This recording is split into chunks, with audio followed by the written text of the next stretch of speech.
La primera falacia extendida, sobre todo en Estados Unidos, cuando se refieren al MS, es que la MS-13 es un todo.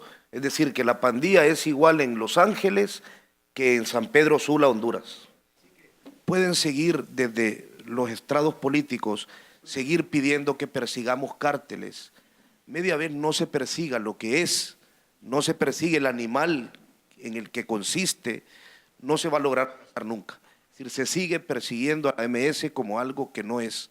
Y es un grupo criminal violento, asesino, peligroso, pero no cumple con características que de los principales estrados políticos se le atribuyen. Cierro ahí. So what are the conditions behind, in my opinion, the evolution of these gangs? Two conditions. First, migration and deportation, and second, state policies. But I think it is a mistake to assume that the migration is the only culprit behind the expansion of these gangs. Actually, it's not. So what happened in Central America is that with the policies of mano dura, with the policies of zero tolerance, basically many gang members were sent to prison. And once in prison, they have all the time to strengthen, to do networking that didn't have in their own communities. But once you put thousands and thousands of gang members in single prisons, basically you gave them the opportunity to networking and to choose leaders. And that's basically what happened. And the prisons became universities of gang membership in these countries, which actually helped strengthen their hierarchies and help with recruiting. And don't confuse transnational criminal organizations or networks with gangs necessarily. They overlap, but they're quite different, as Ron was saying.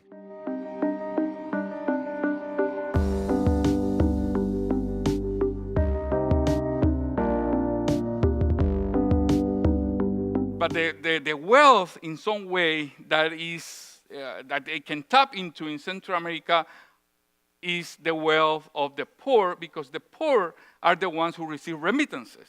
Central America doesn't produce drugs. Central America doesn't produce oil. Central America doesn't produce gold or in any significant amount. So the only thing that any criminal organization can tap into is cash, and that cash is coming from the United States in the form of remittances. Well, where is the capital from Central America going? We looked at the politicians that they suspected of corruption. Then we put in their family members' names.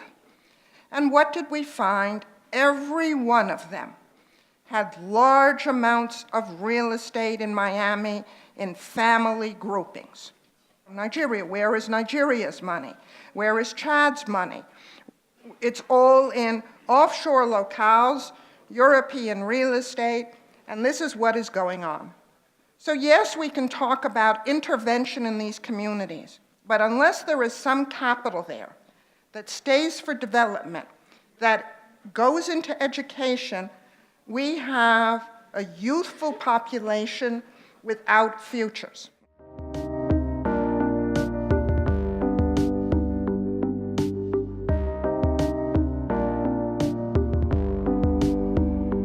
In terms of repatriation, the thing you have to remember about that is that in order to get here, a lot of these folks have borrowed money or sold everything that they've got.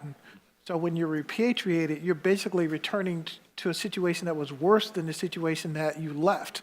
And on top of that, you owe someone all of that money. So how do you get that money? I mean, that then has the effect of sending people back to their communities in circumstances where it is going to fuel the operation of gangs and the violence in those communities, creating this potential spiral of making things worse for those there, and and creating then the pressures for people to come forward. Some of the more, the people who are getting deported now have been here for many, many years, so they're essentially American. Like maybe they came here as 17 or 18-year-olds or in their early 20s, and they go back to a place, they don't know how to work. Like they know how to open a bank account here or work here, but they don't know how to work it in their home country. So, and they're seen as having money because they have sent home money or maybe and they don't know how to protect themselves. La deportación, y yo creo que esto es algo que los colegas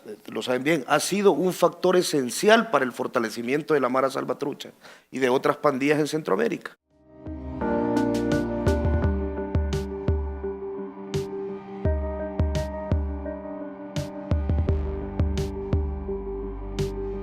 So we've been spending a ton of time through my colleagues at the State Department and USAID, literally for decades, trying to basically improve the conditions in those countries to actually persuade people to stay, as opposed to fleeing the insecurity, violence, and much more importantly, the lack of economic opportunity, right? Because we think about migration, regardless of what part of the world, it's migrating away from lack of opportunity or types of oppression or violence towards that opportunity from which our country is built. The gang phenomenon in Central America is a social thing. It's a social issue.